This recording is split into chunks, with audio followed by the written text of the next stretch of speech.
Hello everybody, welcome back. Today as well we have got you another video, and in this video I'll show you how you can simply go ahead and play Sea of Thieves with friends on Steam and Xbox.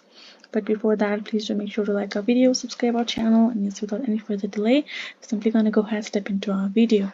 So for that matter, first of all, go ahead, open up your Steam, or simply go ahead and access your Sea of Thieves app. First, when you access the Sea of Thieves app game, this particular interface gonna pop up where it has to, and this is the most crucial part as well, where you have to get you signed in with your Xbox Live for it to connect your Steam account as well, right? Simply go ahead, tap on sign in, and simply set up your account. Once you're done, it will show you this let's play option and you are good to go. And this step both your friends and you have to complete, right?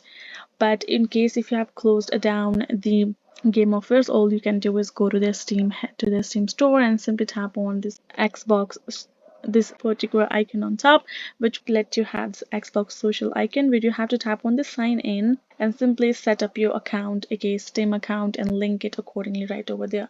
Doesn't matter whatever method you choose to do, but the first one would be simply for you to first one would be easier for you to do so. So once you have done doing that, when you go back to your game, you will have to simply press 1, which will simply open up this assigned game invite, this kind of little notification on your screen. Go ahead, choose your friends, people you may know. It will simply give you suggestions. Go ahead, choose that particular person and tap on this confirm. Once you have confirmed it, they will receive the invitation. All they have to do is accept the invitation of yours, then you will be able to play together just like that. So that is the way for you to do so. Hope this video was helpful to you all. Thank you so much for watching, and yes, I'll see you guys in the next video.